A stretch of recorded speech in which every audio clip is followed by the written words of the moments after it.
શું ફ્રેન્ડ્સ તમે નક્કામાં પડેલા કાપડનો આવો આઈડિયા જોયો છે? તો વિડીયોના એન્ડ સુધી બનેલા રહેજો અને વિડીયો પસંદ આવે તો વિડીયોને લાઇક કરજો, શેર કરજો અને ચેનલને સબસ્ક્રાઈબ કરવાનું તો ભૂલતા જ નહીં. તો સૌથી પહેલાં આપણે આ રીતની વસ્તુ બનાવવા માટે આપણે આ રીતે કાપડ લઈ લીધું છે અને ત્યાર પછી આપણે એક આ રીતના ડીશ લઈ લીધી છે. ડીશને આપણે આ રીતે ઊંધી રાખીને આ રીતે બોલપેન વડે આ રીતે આપણે નિશાન કરી લેવાનું છે. તો ફ્રેન્ડ્સ તમે જોઈ શકો છો કે આપણે આ રીતે સરસ રીતે ગોળ નિશાન કરી લીધું છે અને ત્યાર પછી આપણે આ રીતે કાતરેથી કટિંગ કરી લેવાનું છે. જ્યાં નિશાન કર્યું છે તેની ઉપરથી જ આપણે આ રીતે કાતરેથી કટિંગ કરી લેવાની છે. તો ફ્રેન્ડ્સ આપણે આ રીતના વસ્તુ બહાર લેવા જાય તો ખૂબ જ મોંઘી મળતી હોય, પણ આપણે આ રીતે નક્કામાં પડેલા કાપડમાંથી આ વસ્તુ ઘરે જ બનાવીને તૈયાર કરી શકીએ છીએ.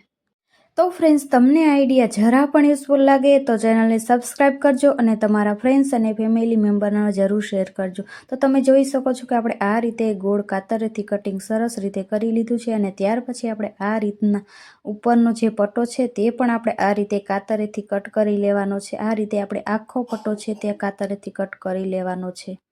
તો ફ્રેન્ડ્સ આ રીતે આપણે નાની નાની વસ્તુને ધ્યાનમાં રાખીને વસ્તુ જો ઘરે બનાવી લીધી ને તો આપણા ઘણા બધા પૈસા અને સમયની બચત થવાની છે.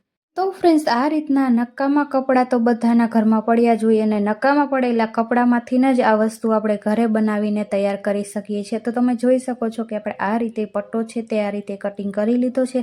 ત્યાર પછી આપણે આ રીતે વચ્ચેનો ભાગ છે તે આપણે કાતરેથી કટ કરી લેવાનો છે અને ત્યાર પછી આપણે આ રીતે એક પટ્ટો આ રીતના તૈયાર કરી લેવાનો છે. તો ફ્રેન્ડ્સ તમે જોઈ શકો છો કે આપણે આ રીતે એક પટ્ટો તૈયાર કરી લીધો છે અને આ રીતે જે વચ્ચેની આ રીતના નિશાન છે ત્યાં આપણે ફરીથી આ રીતે કાતરેથી કટ કરી લેવાનો છે અને તેને આપણે આ રીતે જોઈન્ટ કરવાનો છે. આ રીતે આપણે સિલાઈ મશીનથી તેને સરસ રીતે જોઈન્ટ કરી લેવાનો છે. તો ફ્રેન્ડ્સ તમારી પાસે આ રીતના સિલાઈ મશીન ન હોય તો તમે આ વસ્તુ છે હાથેથી પણ બનાવી શકો છો. ત્યાર પછી આપણે આ રીતે ઉપરથી આપણે ફિનિશિંગ સાથે સરસ એવી સિલાઈ કરી લેવાની છે. તો ફ્રેન્ડ્સ તમને આ આઈડિયા કેવો લાગ્યો તે કોમેન્ટમાં જરૂર જણાવજો. તો તમે જોઈ શકો છો કે આપણે આ રીતે ઉપરથી પણ સરસ રીતે સિલાઈ કરી લીધી છે અને ત્યાર પછી આપણે આ રીતે વધારાના દોરા છે તે આપણે કાતરેથી કટ કરી લેવાના છે અને ત્યાર પછી આપણે આ રીતે એક સાઈડના ભાગમાં આ રીતે ફોલ્ડ કરીને આપણે સરસ રીતે આમાં સિલાઈ કરી લેવાની છે. આ રીતના આપણે સરસ રીતે ફોલ્ડ કરીને આપણે આ રીતે આખા પટ્ટામાં સરસ એવી સિલાઈ કરી લેવાની છે. તો ફ્રેન્ડ્સ તમારી પાસે જો આ રીતના નક્કામાં પડેલા કપડાં હોય તેમાંથી તમે આ વસ્તુ બનાવીને તૈયાર કરી શકો છો. તો ફ્રેન્ડ્સ આ વસ્તુ છે તે ફક્ત 10થી 20 મિનિટમાં જ ઘરે બનાવીને તૈયાર કરી શકીએ છીએ અને તે પણ બિલકુલ ફ્રીમાં. તો ફ્રેન્ડ્સ તમે પણ આ આઈડિયા એકવાર જરૂર ટ્રાય કરજો, ખૂબ જ સરસ આઈડિયા છે.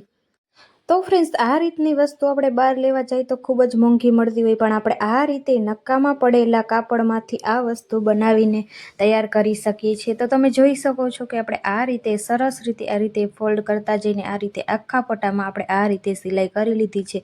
ત્યાર પછી આપણે આ રીતના જે ગોળ કટિંગ કરીને રાખ્યું હતું તેની ઉપર આપણે આ પટ્ટો છે તે આ રીતે ચીપટી લેતું જવાનું છે અને આ રીતના સિલાઈ કરતું જવાનું છે. આ રીતે ચીપટી લેતું જવાનું છે અને સિલાઈ કરતું જવાનું છે. આ જ રીતે આપણે આખામાં આપણે આ રીતે કરી લેવાનું છે.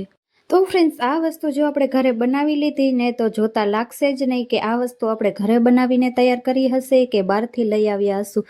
બિલકુલ બહાર જેવી જ આ વસ્તુ બનાવીને તૈયાર થશે. તો ફ્રેન્ડ્સ તમે જોઈ શકો છો કે આપણે આ રીતના ચીપટી લેતા જઈને આપણે આ રીતે સરસ રીતે ફિનિશિંગ સાથે આપણે આ રીતે સિલાઈ કરી લેવાની છે ને જ્યાં છેડો હોય ત્યાં આપણે બે છેડા ભેગા કરીને ત્યાં આપણે સરસ રીતે સિલાઈ કરી લેવાની છે અને ત્યાર પછી આપણે આ રીતના લાસ્ટિક લઈ લીધું છે અને આ રીતે જે આપણે આ રીતના ચીપટી લઈને આપણે સિલાઈ કરી છે તેના ઉપર આપણે આ રીતે આ લાસ્ટિક છે તે રાખતું જવાનું છે અને આ રીતે ખેંચતા જઈને આપણે સરસ રીતે સિલાઈ મશીનથી આપણે સિલાઈ કરી લેવાની છે. આ જ રીતે આપણે આખામાં આ રીતે કરી લેવાનું છે. તો ફ્રેન્ડ્સ તમે વિચારી રહ્યા હશો કે આપણે આ શું બનાવી રહ્યા છીએ. આપણે આ રીતે ગોળાને ઢાંકવા માટે આપણે કવર બનાવીને તૈયાર કરવાનું છે.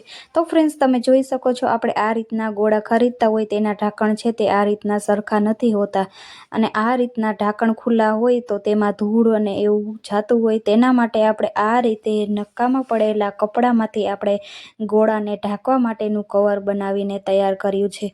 જોતા લાગશે જ નહીં કે આપણે આ કવર છે તે ઘરે બનાવીને તૈયાર કર્યું હશે. આપણે આ રીતનું કવર બહાર લેવા જાય તો ખૂબ જ મોંઘું મળતું હોય, પણ આપણે આ રીતે નક્કામાં પડેલા કાપડમાંથી આ વસ્તુ બનાવીને તૈયાર કરી શકીએ છીએ.